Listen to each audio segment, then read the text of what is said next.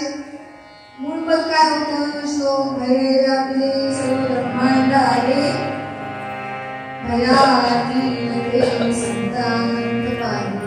भयातीत झाल्यानंतर संतांना त्या आनंदाचा अनुभव कसा आला हे सांगणारच आख्यान. आणि पहिल्या ओळीप्रमाणे या श्लोकाच्या महाराजांनी विचारलं का हो तुम्ही सगळे जण म्हणाले काळजी दिसता काही ना काहीतरी इथे येणाऱ्या प्रत्येकाला काळजी आहे, नक्की तुम्हाला कसली काळजी लागेल एकदा कळू द्या तरी मला. आता महाराजांनी सुद्धा असं विचारल्यावरती सगळे जण पोपटाप्रमाणे बोलायला लागले. विचारायचीच खोटी आम्हाला तुम्हाला काय समस्या आहे मी असं विचारायचंच खोटं की आम्ही लगेच सांगतो असं असं असं असं आहे. आणि मग लोकांनी सांगायला सुरुवात केली. अहो म्हणाले महाराज प्रपंचामध्ये सगळ्यात जास्त काळजी लागते पैसा नसला की.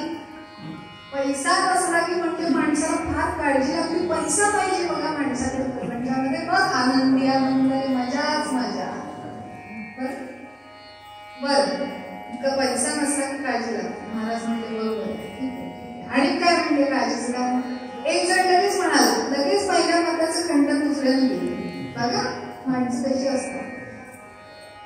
पिंडे पिंडे मधील भिन्नता. दुसऱ्यानं सांगितलं नाही नाही अहो पैसा पुष्कळ आहे पण एवढा पैसा बायकोच नाहीये. कीर्तनामध्ये आर्या कशी लागते तशी घरामध्ये भार्या लागतेच. म्हणाले संपूर्ण घर छान भरलेलं आहे आनंदी आनंद आहे पण भार्या नाहीये, शोभा नाही त्या घरात. आणि मग अशी जर सुलक्षणी पत्नी नसेल तर काय उपयोग? काळजी लागून राहते. पैशाचं उपयोग घ्यायला कोणतरी पाहिजे. पण अजून काय काळजीचं कारण आहे? अहो म्हणले हे काय सांगताय पैसा आहे बायको आहे पण ती जर आज्ञेत वागणारी नसली तर खूप काळजी लागते. बायको आहे हो पण ती आमच्या मनाप्रमाणे वागली पाहिजे, सुलक्षणी अशी पाहिजे आणि आमच्या आज्ञेचं तिनं पालन केलं पाहिजे. आणि ती जर का पार्वतीचं रूप सोडून दुर्गा माता काली माताकडे गेली तर मग आमचा अवघड होतं. मग फार काळजी लागते. अवघड होतं म्हणजे काळजी लागते. आणि काय बरं काळजीचं कारण? अहो म्हणले तिसरा माणूस म्हणला हे सगळं राहू दे बाजूला. पैसा आहे बायको आहे उत्तम घर आहे पण प्रपंचाला मुलबाळ नसेल तर नाही का शोभा काही मुलबाळ पाहिजे पुढे, वासर पाहिजे पुढं म्हणजे वारसं पाहिजे वारं असं वासर असे दोन चार नाही एखादं तरी वासर घरामध्ये पाहिजे. आणि मग ते नसेल तर मग काळजी लागते. बरोबर आहे हे एक कारण की. आणि एक जण म्हणाला अहो हे सगळं आहे उत्तम आहे पण हे सगळं असंच कायम टिकत नाही ह्याची आम्हाला काळजी लागते. माझ्या मुलाला पण पुन्हा मोठा झाल्यानंतर मुलगा होईल का, त्यालाही पुन्हा मुलगा होईल का, आणि असंच आमचं पिढ्यानपिढ्या होत राहील का, ह्याची काळजी वाटते. आणखी काय म्हणाले, एक माणूस आपला विचारवंत होता, तो असं म्हणाला, महाराज आम्ही स्वतःहून काळजी करत नाही, आम्हाला अनेकदा भविष्य काळातल्या घटना कशा होतील याची भीती वाटल्यामुळे, म्हणजे काळजी वाटल्यामुळे, भविष्य काळातल्या घटनांविषयी अनिश्चितता असल्यामुळे आम्हाला भय वाटतं, आम्ही स्वतःहून काळजी करायला जात नाही. चिता चिंता समाप्रोक्ता बिंदू मात्रेनं विशेषतः एवढासा फरक आहे चिंता आणि चितेमध्ये. चिता आणि चिंतेमध्ये अनुस्वाराचा फरक आहे. अनुस्वार काढला की चिता आणि अनुस्वार दिला की चिंता. सजीवम दहते चिता, सजीवम दहते चिता आणि निर्जीवम दहते. निर्जीवाला म्हणजे चिंता चालते आणि सजीवाला कोण चालते तर चिंता. काळजी काळजी कसं होईल, काय सारखी काळजी. मग तो म्हणाला आम्ही स्वतःहून काळजी नाही करत आहे, काही अनिश्चित अनिर्णित घटनांचा आम्हाला वेध घेता येत नाही आणि म्हणून भविष्य काळाच्या घडणाऱ्या घटनांसाठी आमचं मन आतुर होतं आणि मग आम्हाला भय वाटायला लागतं. आम्ही स्वतःहून नाही काळजी करत. हे सगळं ऐकल्यावर महाराज म्हणाले, सगळ्यांना उद्देशून महाराज म्हणतात, काळजीवरती तुम्ही बराच काळजीपूर्वक विचार केलाय. सद्गुरुनाथ महाराज की जय. काळजीपूर्वक विचार केलाय तुम्ही, कशाची काळजी लागते. बरं म्हणाले, आता माझ्या बाबतीमध्ये बघूया, आपल्या स्वतःची काळजीचं कारण काय. मध्यम श्री गुरुराये जन्मसी कुसीले, श्री गुरुराये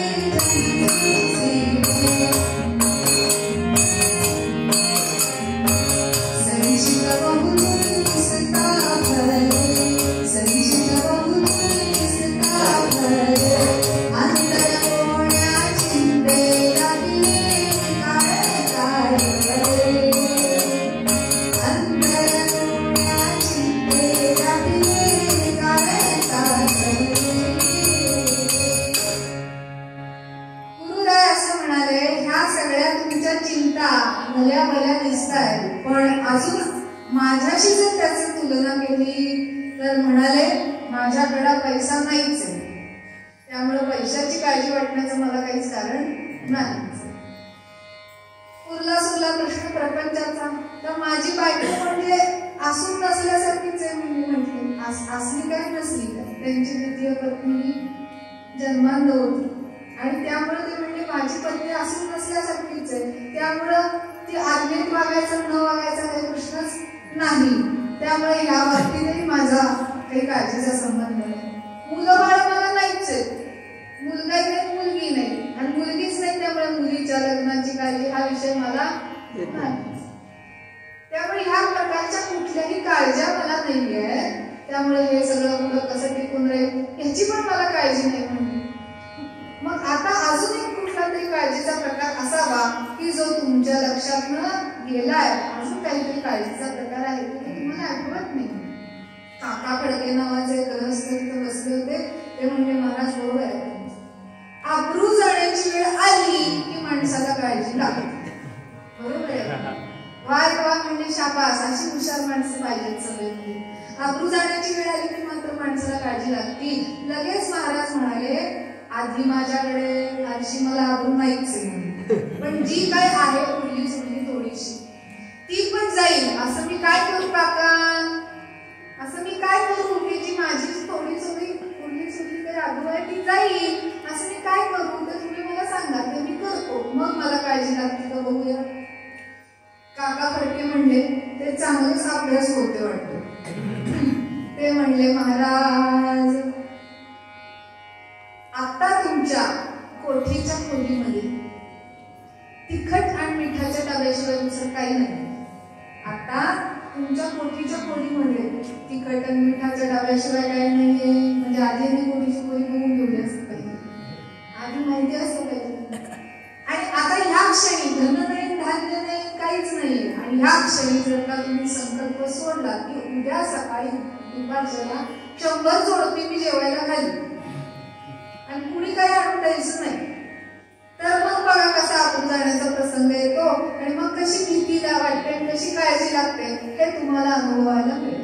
महाराज म्हणाले चला, म्हणाले लगेच संकल्प सोडतो, पाणी आणा, लगेच संकल्प सोडतो म्हणाले. आणि महाराजांनी बरोबर उदक सोडलं हातावरून आणि संकल्प सोडला.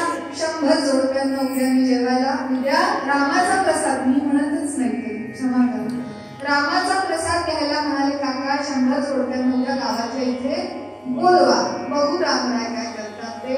आणि ताकीद दिली की कुणीही मला विचारल्याशिवाय धन धान्य काही इथे आणायचं नाही म्हणाले. मला विचारल्याशिवाय कोणी भाजीपाल्याचं काडी सुद्धा इथे आणायची नाही, जा म्हणाले, आमंत्रण द्यायला जा.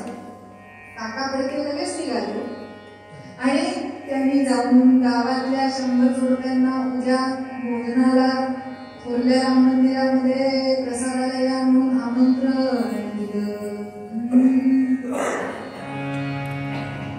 काका फडके असं म्हणाले, बहुप्रसिद्ध तुम्ही करिता अन्नदाना, बहुप्रसिद्ध तुम्ही करता अन्नदाना, बोलाविता बहुजना भोजनाला, बोलाविता बहुजना भोजनाला, नसे आज मोठी सत्वरीय योजना, नसे आज मोठी सत्वरीय योजना, काळजी कशी नात्मबला निर्मला. काका फडके म्हणजे सगळीकडे आमंत्रण दिले, कोठी मोगळी आहे, लोक उद्या यायला सिद्ध आहेत, शक्यतो जेवायला बोलवलेलं आमंत्रण कुणी विसरत आणि त्याच्यातून महाराजांच्याकडे तर बिलकुल नाही. आता सुद्धा परवा गाव जेवण झालं, उत्सवामध्ये महाराज गाव जेवण घालतात दर उत्सवामध्ये, रामनवमीला आणि महाराजांच्या पुण्यतिथी उत्सवात. अख्ख्या गावाला, गोंदवल्याच्या गावात कुठेही चूल पेटत नाही, म्हणजे अलीकडच्या काळात गॅस पेटत नाही. सगळ्यांना महाराजांच्याकडे भोजन असते, दिवस पूर्ण गाव जेवण असतं. आणि याच पद्धतीने 100 जोडप्यांना बोलून आणलं आणि आला की उद्याचा दिवस उजाडला. आणि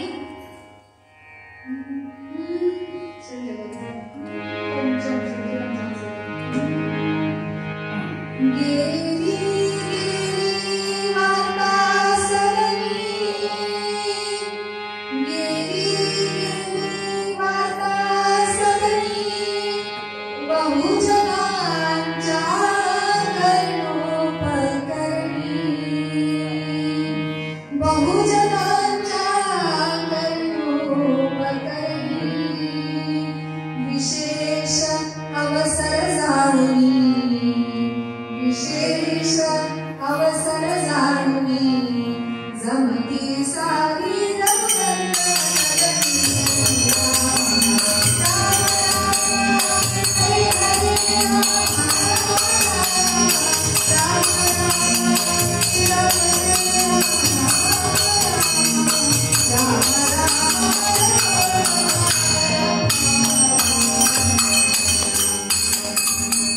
सगळी मंडळी हळूहळू जमायला लागली. आणि आता 9-10 वाजण्याचा सुमार महाराज भजनाला उभे राहिले आणि भजनाला महाराजांनी समर्थांचा अभंग घेतला. आम्ही काय गुणाचे खातो रे तो राम आम्हाला देतो, आम्ही काय गुणाचे खातो रे तो राम आम्हाला देतो, आम्ही काय गुणाचे खातो रे तो राम आम्हाला देतो, आम्ही काय गुणाचे खातो रे तो राम आम्हाला देतो. शंकरिया राजा राम, राम सीता राम.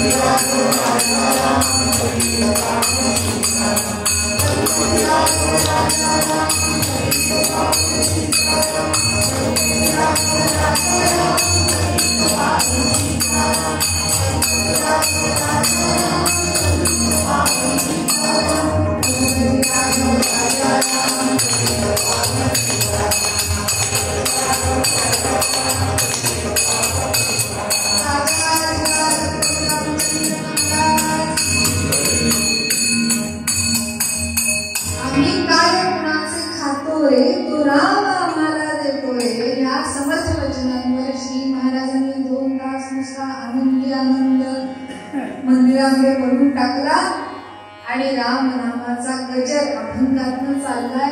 पण महाराजांना भूक लागत नाही म्हणजे काय, राम नामाने बाकीच्यांना पण लागत नाही. हा बोलवलेली सगळी मंडळी उद्या जायला लागली. आधीच महाराजांच्याकडे जेवायला जायचं म्हणून माझ्यासाठी जे होते ते आदल्या दिवसापासून उपवासावर की उद्या जाऊन 2-4 लाडू घ्यायचे, काही श्रीखंड असेल 1 वाटी तर ते 2 वाटी केलं पाहिजे म्हणून आदल्या दिवसापासून उपाशी राहिलेले बिचारे. त्याला भूक लागली कडकडून. आणि मग महाराज मात्र नामस्मरणामध्ये रंगलेले बघून हळूहळू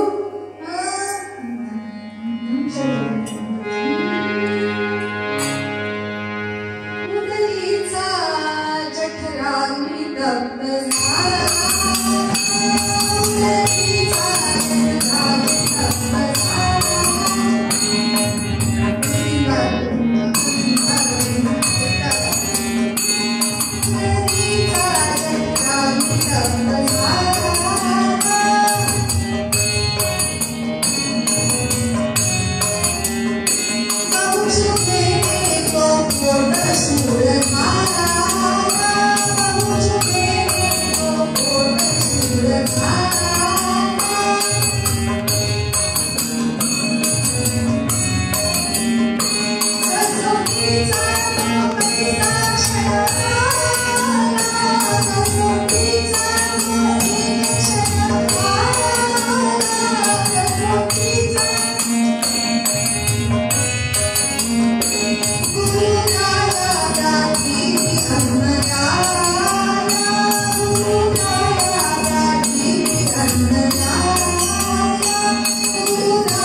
कलियुगामध्ये प्राण अन्नमय आहे. कलियुगामध्ये प्राण अन्नमय म्हणजे अन्न खाल्लं तर प्राण टिकतो. हे साधं सोप्या भाषेत उगाच आपल्या कीर्तनी भाषेत बोलतो. कलियुगात प्राण अन्नमय म्हणजे काय, म्हणजे जेवल्याशिवाय 2 घास गिळल्याशिवाय उभं राहता येणार नाही, ताकद येणार नाही. खायला पाहिजे आधी. रामाचं नाव जरी गात बसलो तरी ते गाण्यासाठी पण आपलं ताकद पाहिजे नाही. आणि ते खायला आधी अन्न पाहिजे म्हणून म्हणतात अन्न हे ब्रह्म उदरभरण कोहे जाणीचे. यज्ञामध्ये जशी संध्या घालतात अग्नी चेतवण्यासाठी, तसा जठरीचा अग्नी अहम वैश्वानरो भूत्वा प्राणिनां देहमाश्रिता प्राणापान समायुक्ता अजाम्यन्नं चतुर्विधं. म्हणजे तुमच्या शरीरामध्ये भगवंताने विभूती सांगितली की तुमच्या शरीरामध्ये मी कुठे म्हणाले, पोटाच्या भागामध्ये. पोटाच्या भागामध्ये मी पाचक रस जठराग्नी म्हणून जो तप्त झालेला आहे तो अग्निनारायण म्हणजे मी आहे. माझ्या कृपेने खाल्लेलं अन्न पचतं आणि कृपा कमी झाली की आपण व्हायला लागतो. आणि असा मोक्षू व्हायला लागला. प्रत्येकाला कामून वाटायला लागला. हळूहळू मंडळी नामस्मरण करायची बंद झाली. हो साहजिक आहे.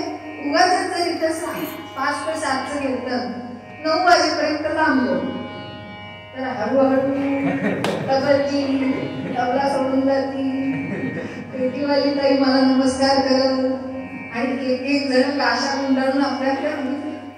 आणि मग कीर्तनकाराला जर भूक लागली नाही तर बसेल टाळ नाहीतर तो पण थोड्या वेळाने पळून जाईल. कोण बसते राम राम गातो. तुकाराम महाराजांची गोष्ट वेगळी होती. तुकाराम महाराज एकदा कीर्तनाला असेच नामस्मरणाला उभे राहिले भजनाला पांडुरंगापुढं आणि देहूमध्ये बघता आणि कीर्तन चाललेलं जय जय राम कृष्ण हरी जय जय राम कृष्ण जय जय राम कृष्ण जय जय राम कृष्ण जय जय राम कृष्ण हरी जय जय राम कृष्ण हरी जय जय राम कृष्ण हरी जय जय राम कृष्ण हरी जय जय राम कृष्ण हरी जय जय राम कृष्ण हरी जय जय राम कृष्ण जय जय राम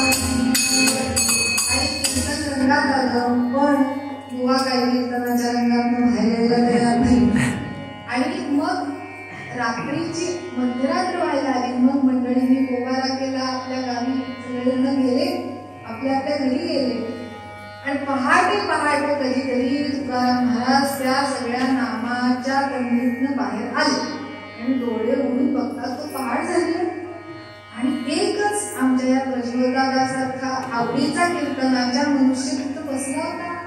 महाराज म्हणाले, वारे वा, काय म्हणाले, आवडता कीर्तनावरती भक्ती असलेला भक्त बसलाय. म्हणाले असं भक्त पाहिजे. छान छान म्हणले, वा पांडुरंगाची दया आहे. तो म्हणतो, महाराज दया आता तुम्ही दाखवा माझ्यावरती. काय म्हणाले, अहो म्हणाला, तू कसं काय बाकीचे सगळे घरी गेले, तू नाही गेलास. म्हणाले, बाळ महाराज तुकाराम महाराज ते बोलणार अगदी अमृतवाणी. ते म्हणले, बाळ सगळेजण गेले, तू नाही घरी गेलास. अहो म्हणला, महाराज दया करा, आता तरी भजन कीर्तन पास करा. म्हणला, तुमच्या पायाखाली घातलेली सतरंजी माझ्या घरची आहे म्हणला आणि आमच्या मालकीने सांगितलं सतरंजी घेतल्याशिवाय घरी यायचं महाराज. म्हणून म्हणला, मी वाट बघत बसले कधी तुमचं जय जय पांडुरंग काही संपेल.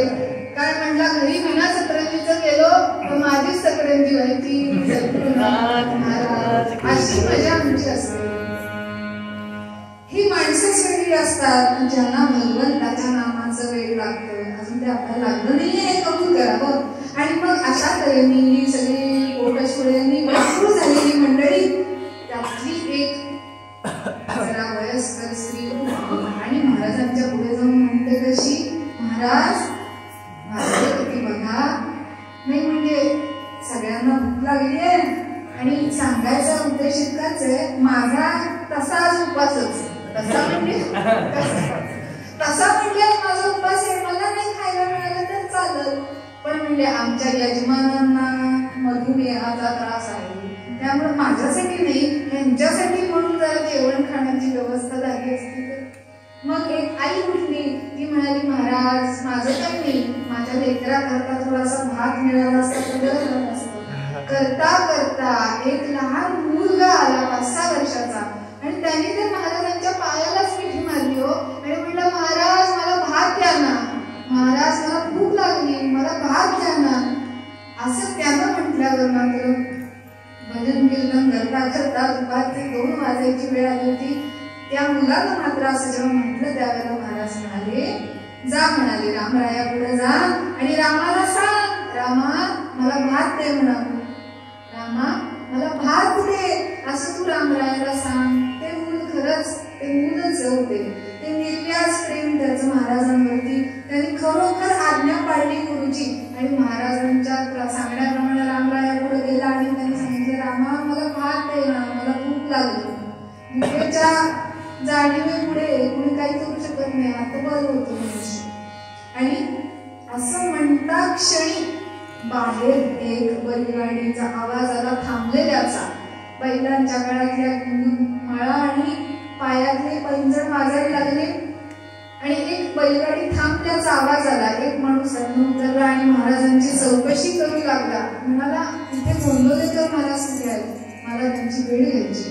लोकांनी बोर्ड दाखवलं, महाराजांच्याकडे पटकन हात आला आणि जोडो निपाणी शरणागत सद्गुरूला सद्गुरुनाथ महाराज त्यांनी नमस्कार केला. भक्तियुक्त अंतःकरणाने महाराजांना आणि म्हणला, महाराज श्री रामरायाच्या कृपेने मला मागच्या महिन्यामध्ये पुत्र रत्नाची प्राप्ती झाली. म्हणजे मला मुलगा झाला. लग्न होऊन बरेच वर्ष झाले पण मला मुलबाळ होत नव्हतं.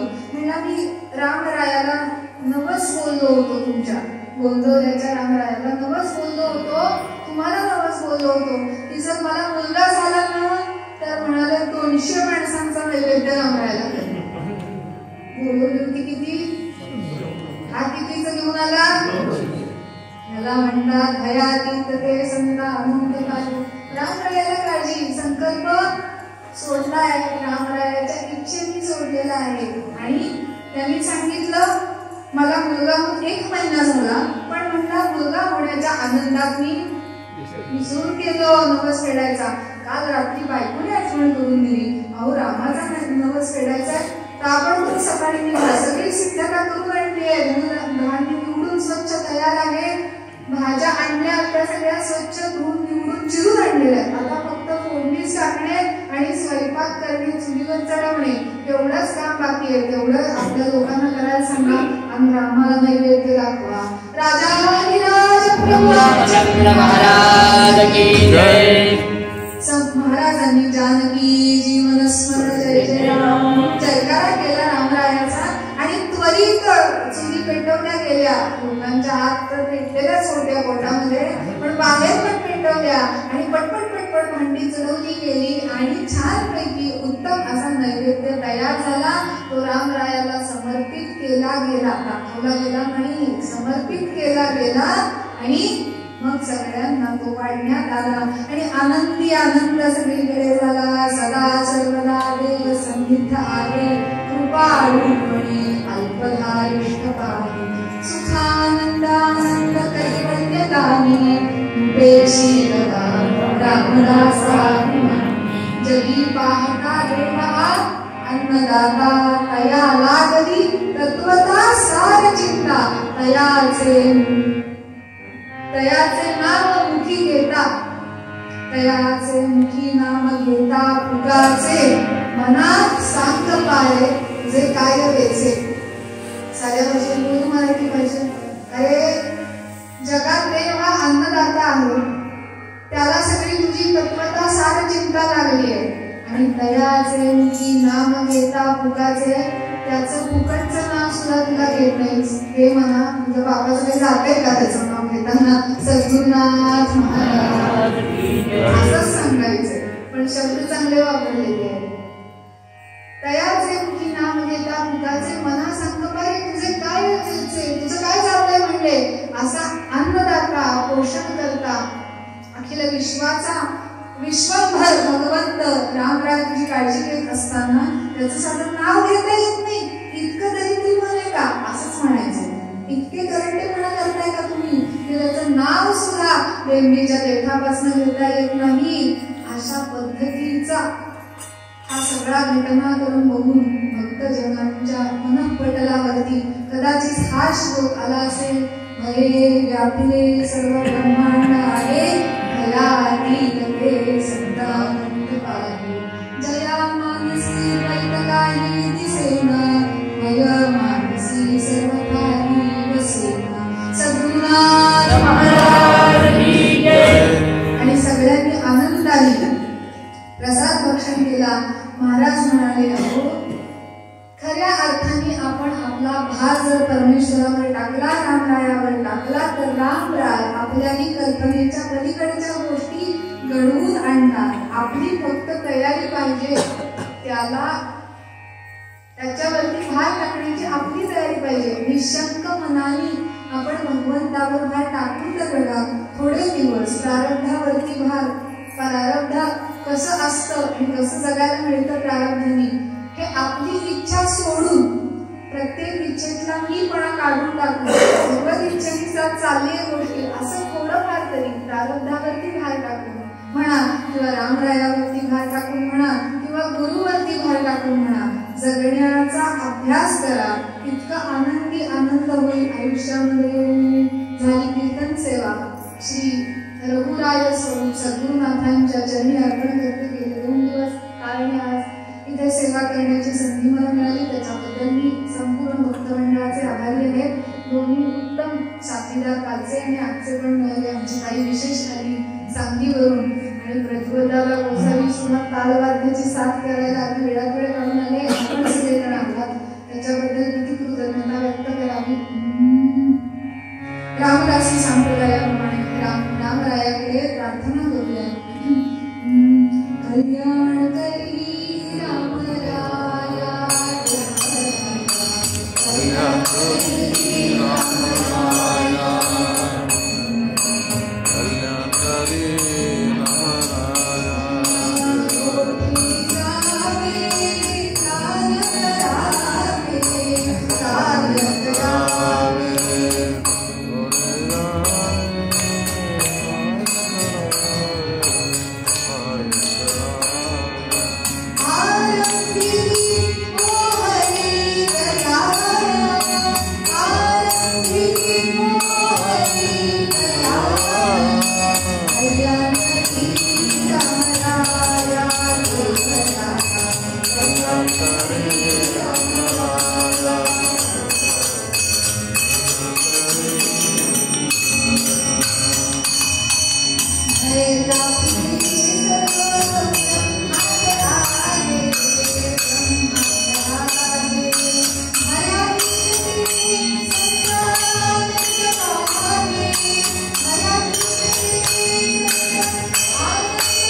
श्री महाराज असंच रामनाम वधवत राहो, सगळ्यांना उत्तम आयुरारोग्य मिळो, प्रत्येक उपस्थित जीवाची बुद्धी रामरायाच्या चरणी लागो अशी विनंती महाराजांच्या चरणी करून एकच प्रार्थना रामरायाकडे करूया. नित्याची दासरे हरी तुझ्या कीर्तनाचे, कीर्तन श्रवण आचरणाचे, हरी स्मरणाते, हे नदेश करिले मरणाते.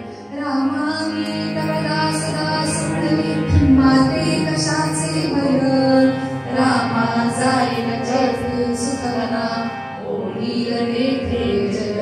रामा या भुवनत्रयी नाही तुझकडे तुझा तारक, रामा तू सकलार्थ पूर्ण करीसी, तू प्राथमी बालक. झाले कीर्तन शेवट गोड,